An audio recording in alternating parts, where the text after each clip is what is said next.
te entenda.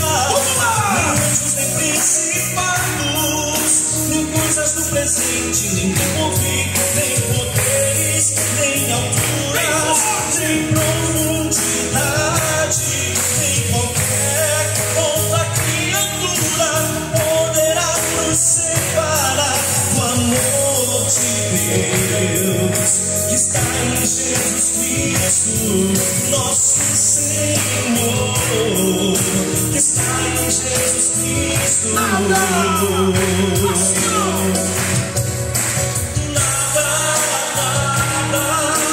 poderá nos separar, nada poderá nos separar do amor de Deus que está em Jesus Cristo, nosso Senhor, que está em Jesus Cristo. Bem forte para Jesus.